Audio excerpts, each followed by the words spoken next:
If Kirk Cousins wants a fully guaranteed contract again, reportedly he's going to have to get it somewhere other than Minnesota, according to Albert Breer from Monday Morning Quarterback, saying, quote, "At this point, it makes the most sense for him to do that. The current Minnesota brass, now going into its third season, really likes Cousins, but it's also been made clear that they're not going to go contractually where the previous regime did twice and give Cousins a fully guaranteed deal. Absent that, Cousins is now in position to hit the market like he did 6 years ago, this time older and, of course, more injured." So that stance has been constant so far this offseason when it comes to the Vikings. They have a line drawn in the sand. They're not going to cross it in regards to Kirk Cousins. Combine that with the hype that Cousins is getting with the Atlanta Falcons. If that hype turns into actual negotiations from Atlanta, it appears that Kirk Cousins is done in Minnesota, which, thank goodness, I'm ready to turn the page. $185 million made in 6 years by Cousins. He's a sunk cost. We've already talked about the playoff woes.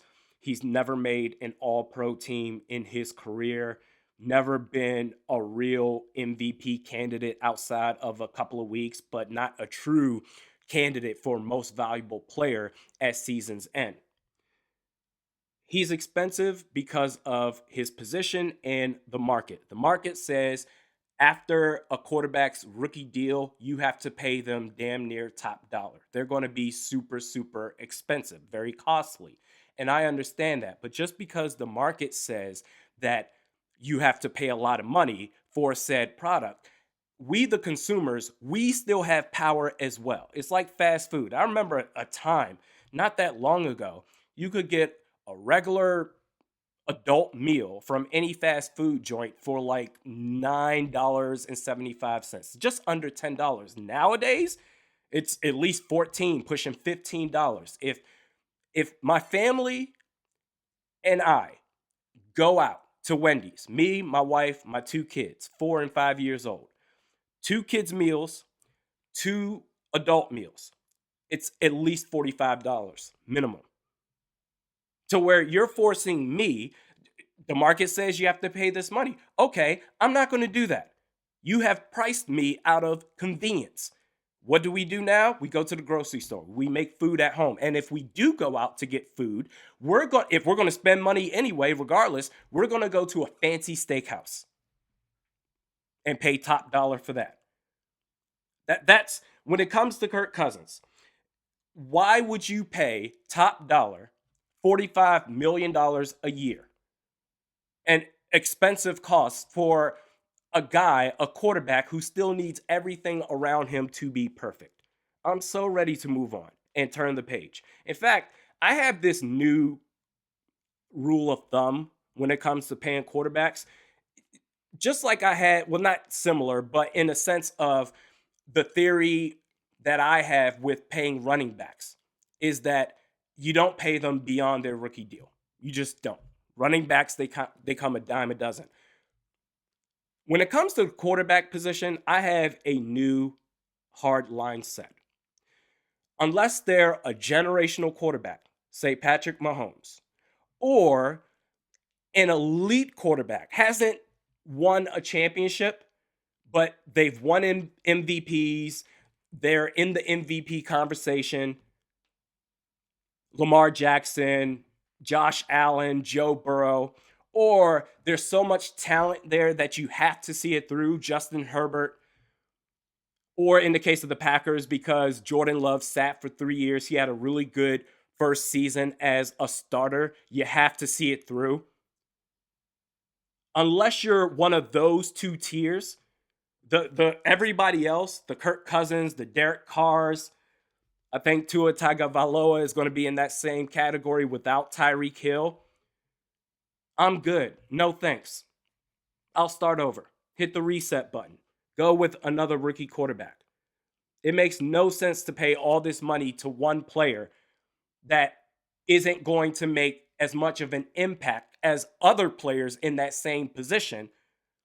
So the Chiefs, for example, they let go of Tyreek Hill. Why? Because they're paying Patrick Mahomes all this money. They couldn't afford both players. Well, Patrick Mahomes is Patrick Mahomes. That roster, specifically on offense, that he has, no other quarterback is winning the Super Bowl but Patrick Mahomes. You don't have that with Kirk Cousins. He still needs a great offensive line, a great defense, great weapons, solid coaching. He needs all of that, plus his hands being held and telling him that he's doing a good job. Attaboy, a pat on the back. It's time to move on, man. Let Atlanta go gaga over Kirk Cousins. Shifting gears here, Marcus Davenport. The Vikings, according to Kevin Seifert, have extended the void date for Marcus Davenport's deal to March 13th. That matches the expiration dates for Kirk Cousins and Danielle Hunter. They did the same thing last year with Dalvin Tomlinson, pushing out his void date in order to buy themselves time as an organization. The Vikings buying themselves time to find some sort of common ground in contract negotiations with Dalvin Tomlinson. And because you're doing this exact move, I'm assuming it's for the exact same purpose, trying to buy yourselves time to find common ground with Marcus Davenport. And to that, I say, why? Really? Dude, if it were me, it's adios, muchachos. This was a bad signing from the jump. I said it at the time of the signing last year, last offseason. An injury prone player that, even when he's on the field, has been inconsistent. Now, to his credit, Marcus Davenport, when he was playing for the Vikings in 2023, he was pretty good. But why are we entertaining this possibility? Going back to this being a bad signing from the beginning.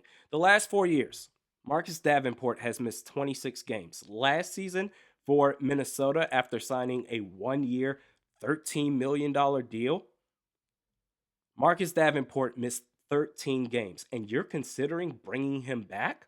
Why? Oh, we could sign him for a cheap 1-year prove-it deal. Okay, that's fine. And maybe save some cap in 2024. But all you're doing, if you could be done with this now, a bad contract, a bad contract structure that Kwesi Adolfo-Mensah brought on himself, you could be done with this right now and eat the $6.8 million in dead money. But even if you save a couple of dollars on the cap this year in 2024, all you're doing is pushing $5.1 million in dead money to 2025. Why are we doing this? And if we want to say that, well, this could be an insurance policy in the event that the Vikings miss out on Danielle Hunter, which that would be an absolute travesty. You need to get that done. By the way, get Justin Jefferson the money that he deserves. But if you're saying that, well, we need somebody, an emergency plan, if you will, for the possible absence of Danielle Hunter. Well, a guy that missed 13 games last year, a guy that's been injury prone his entire career, if that's going to be your insurance policy, the insurance policy to Danielle Hunter, then what's going to be the insurance policy to that insurance policy? There's no way in hell you could go into 24 knowing or being confident that this is the guy, that there's going to be no issues. Last year was a blip. His whole career was a blip. It's going to do a complete 180 turn this time around. Dude, I'm still waiting to see this master analytical plan from Kwesi Adolfo-Mensah. I really am. Because, these three players, Kirk Cousins, Danielle Hunter, and Marcus Davenport, you just continue to push yourself into a corner for no reason whatsoever. You take all the leverage away from you, the front office, and give it to the players. 100% of the leverage. In 2022, you restructured Kirk Cousins' contract and awarded him with a no-trade clause. This latest pay bump that you gave Danielle Hunter last year, you gave him a no-tag clause, and you didn't trade him. And then Marcus Davenport, you're contemplating reinvesting in a bad investment. I'm waiting to see this master plan, man. Everyone tells me analytics that I'm not fair to the analytics community. If I say anything bad about analytics, they come out full blast like the Swifties or Nicki Minaj's fan base, the Barbs, with pitchforks, and you don't know what you're talking about. Analytics equals MC squared. Marcus Davenport, Dean Lowry, making them starters last year. A guy who's injury prone and a guy who's bad. That's the master plan here. Kirk Cousins, if you didn't give him a no trade clause and you know he's going to want a bleep ton of money, you could have traded him. Daniil Hunter, you better get a deal done for him. I'm waiting to see some sort of foundation, some sort of direction, some sort of path that you can point to and say, all right, the Vikings, they're not where they want to be right now, but at least they've got this going for them. They don't have that right now. Right now, we're in no man's land.